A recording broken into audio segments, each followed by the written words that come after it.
बिस्मिल्लाहिर्रहमानिर्रहीम। अस्सलाम वालेकुम नाज़रीन कराम, खोजी पॉइंट की नई वीडियो में खुश आमदीद। नाज़रीन कराम, आज की ज़ेरे नज़र वीडियो में हम ड्रोन टेक्नोलॉजी के बारे में कुछ बताएंगे। जैसा कि आप दोस्तों ने ड्रोन का नाम तो सुना होगा। जब अमेरिका ने पाकिस्तान में दहशतगर्दों के ठिकानों पर ड्रोन से हमला किया था तो उस वक्त पाकिस्तान ने ये सोचा भी ना था कि ड्रोन पाकिस्तान खरीदेगा भी और बनाएगा भी। इस तरह पाकिस्तान ने आहिस्ता आहिस्ता ड्रोन टेक्नोलॉजी को हासिल किया। जहां तक ड्रोन का ताल्लुक है, ये रिमोट कंट्रोल एयरक्राफ्ट की तरह का होता है और एंटी एयरक्राफ्ट गन इसके अंदर फिट होती है। बाद ड्रोन सिर्फ जासूसी के लिए इस्तेमाल किए जाते हैं और इन्हें उड़ाकर दुश्मन मुल्क की सरहद के पार भेज दिया जाता है और इनके अंदर कैमरे होते हैं जो मुख्तलिफ किस्म की तस्वीर लेकर अपने मुल्क वापस आ जाते हैं। ऐसे ड्रोन के अंदर कोई पायलट मौजूद नहीं होता और ये खुदकार निजाम से मुंसलिक होते हैं। इनको जमीन से कंट्रोल किया जाता है।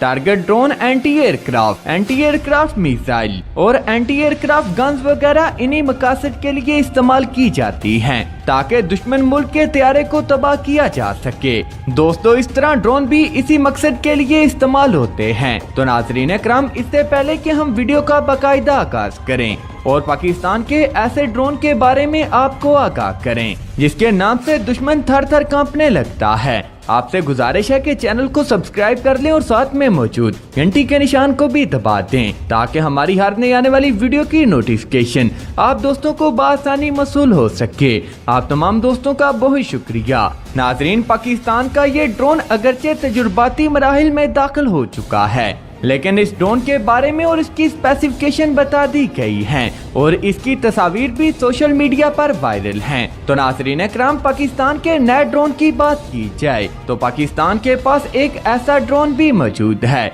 जो कि अबाबील 3 के नाम से जाना जाता है। इसके अलावा JK2 और हाई स्पीड के अलावा पाकिस्तान के पास अबाबील स्मॉल ड्रोन भी मौजूद है। पाकिस्तान के पास इस वक्त जितने भी ड्रोन मौजूद हैं उनकी स्पीड 300 किलोमीटर फी घंटा से ज्यादा नहीं, लेकिन जो ड्रोन अब पाकिस्तान तैयार कर रहा है वो स्पीड और खूबियों के लिहाज से इन तमाम ड्रोनों से बहुत आगे है। इस टारगेट ड्रोन की स्पीड जो ISPR की जानब से बताई गई वो 0.8 मैक तक की होगी, यानी इसकी स्पीड 987 किलोमीटर फी घंटा तक जा सकती है और इस ड्रोन का वजन 80 किलोग्राम है। इसके बारे में कहा जा रहा है कि ये ड्रोन वजन के लिहाज से हल्का फुल्का ड्रोन है, इसलिए इसकी स्पीड ज्यादा है। इस ड्रोन की स्पीड का दुरानिया 50 मिनट और इसका निसफ कतर 21 किलोमीटर तक है। दोस्तों, ये 20,000 फीट की बुलंदी तक जा सकता है। परवाज के दुरानिये से मुराद ये है कि ये एक ही बैटरी के साथ 50 मिनट तक परवाज कर सकता है और निसफ कतर से मुराद ये इस दायरे के अंदर घूम सकता है। ये ड्रोन पाकिस्तान की एंटी एयरक्राफ्ट क्लियो के लिए बहुत ज्यादा मुफीद साबित होगा, इसलिए कि इसकी स्पीड भी काफी ज्यादा है और पाकिस्तान को इसी किस्म की ड्रोन टेक्नोलॉजी की जरूरत थी जो कि तेज तरीन हथियारों को काबू करने की सलाहियत रखता हो। इसके बाद दोस्तों बात करते हैं कि क्या ये ड्रोन खुदकुशी यानी कि खुद ब खुद दूसरे हथियारों को मार गिराने के लिए इस्तेमाल हो सकता है या फिर नहीं। दोस्तों, इस ड्रोन को सुसाइड ड्रोन में तब्दील किया जा सकता है, लेकिन इससे पहले कि हम आपको इस बारे में आगाह करें कि सुसाइड ड्रोन काम कैसे करते हैं, तो दोस्तों ऐसे ड्रोन जो कि छोटे एरिया में प्रवास करते हैं सुसाइड ड्रोन के नाम से जाने जाते हैं और ऐसे ड्रोन असला भी कैरी कर सकते हैं और इधर उधर घूमते हुए जब इनका कैमरा अपने टारगेट को डिटेक्ट करता है तो ये फौरन उस पर फायर करते हैं या फिर खुद उस टारगेट से जाकर टकराते हैं, इसलिए इनको सुसाइड ड्रोन यानी कि खुदकुशी करने वाला ड्रोन कहते हैं। और जब ऐसे ड्रोन किसी हथियारे के साथ टकराते हैं तो इनके अंदर जो असला और बारूद मौजूद होता है तो वो धमाके से फट जाता है और खूब तबाही मचाता है और दुश्मन के होश उड़ा देने के लिए ये काफी है। दोस्तों, ऐसे ड्रोन दुश्मन के लिए बहुत ज्यादा खतरनाक समझे जाते हैं और दोस्तों ऐसे ड्रोन से दुश्मन को हमेशा ही खतरा रहता है। वो इसलिए जिस तरह किसी खुदकुश को पकड़ना बहुत ज्यादा खतरनाक साबित हो सकता है और उसे छोड़ना भी उतना ही ज्यादा खतरनाक है। इस तरह अगर दुश्मन ऐसे ड्रोन को हिट करता है तो भी ये फटने की वजह से बहुत ज्यादा तबाही मचाता है और अगर दुश्मन का हथियारा इसे ना देख सका तो भी ये दुश्मन के लिए बहुत बड़ा खतरा है। दोस्तों, अब यहाँ पर ये सवाल उठता है कि ऐसा काम तो क्रूज मिसाइल भी करते हैं اور زیادہ سپیڈ کے ساتھ زیادہ تباہی پھیلاتے ہیں، تو پھر ایسے ڈرون کو بنانے کی کیا ضرورت ہے؟ تو دوستو اس کا جواب سیدھا سادہ یہ ہے کہ ہر ہتھیار اپنے اپنے مقاصد کے لیے تیار کیا جاتا ہے۔ آپ کو یہ کہے کہ جب بڑی گن موجود ہو تو چھوٹی گن کی کیا ضرورت ہے؟ تو دوستو یہاں پر سوال یہ ہے کہ جہاں پر چھوٹی گن نے کام کرنا ہو وہاں بعض اوقات بڑی گن فیل ہو جاتی ہے، اور جہاں پر بڑی گن سے کام لینا ہو وہاں پر چھوٹی گن کام نہیں کر سکتی۔ اس لیے موقع کے مطابق ہر اسلحے اور ہتھیار کو استعمال کیا جاتا ہے۔ اس لیے کہنا کہ فلاں ڈرون زیادہ مفید ہے اور فلاں ڈرون غیر مفید ہے اور بیکار ہے، یہ خیال درست نہیں۔ ہر کوئی اپنے دائرے کے اندر کام کرتا ہے اور خوب کام کرتا ہے۔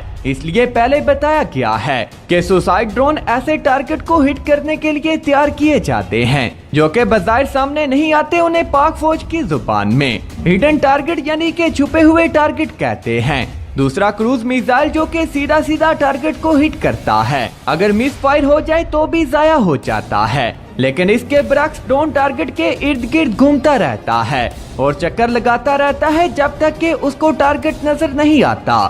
جب اس کو ٹارگٹ مل جاتا ہے تو یہ اس پر حملہ آور ہوتا ہے اور اسے نیست و نابود کر دیتا ہے اور خود کش حملہ کر کے اسے نیست و نابود کرتا ہے۔ دوسری طرف جو کروز میزائل ہیں انہیں ایک حد اور خاص فاصلے تک ہی کنٹرول کیا جا سکتا ہے، اس کے بعد جب وہ رینج سے نکل جاتا ہے تو اپنی مرضی کا مالک ہوتا ہے، لیکن ایسے ڈرون کنٹرول کیے جا سکتے ہیں۔ دوستو اب بات کرتے ہیں کمبیٹ ڈرون کی۔ دوستو یہ ایسے ڈرون ہوتے ہیں جو رن وے پر دوڑتے ہیں اور پھر تھوڑا دوڑ کر پرواز کرتے ہیں، جبکہ اس کے برعکس سوسائڈ ڈرون کو فضا میں اڑایا جا سکتا ہے اور ایسے ڈرون کسی جگہ سے بھی لانچ کیے جا سکتے ہیں۔ اس کے لیے کسی قسم کے رن وے کی ضرورت نہیں، بلکہ چھوٹا سا پلیٹ فارم ہوتا ہے جس سے اس کو لانچ کیا جا سکتا ہے۔ اس کے علاوہ سوسائڈ ڈرون کی قیمت دوسرے ڈرونز کی نسبت کم ہے اور کم قیمت ہونے کے باوجود ان کی کارکردگی کو بلا شبہ کم نہیں کیا جا سکتا، اور دوستو یہ اپنے ٹارگٹ کو 100% ہٹ کرتے ہیں۔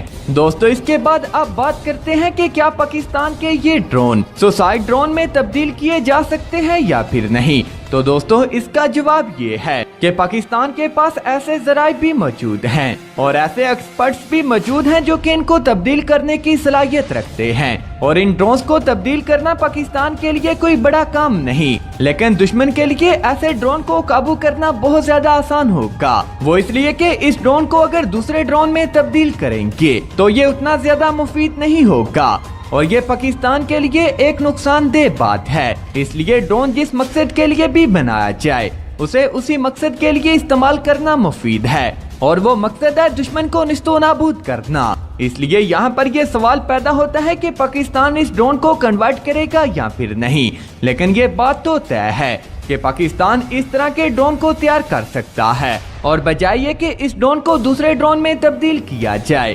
پاکستان ایسے نئے ڈرون کو تیار کرے گا۔ تو ناظرین اکرام ابھی تک کی اپڈیٹس کے لیے اتنا ہی، ملتے ہیں کسی اگلی ویڈیو میں، تب تک کے لیے اللہ کے نگہبان۔ میری اور آپ کی جان ہے۔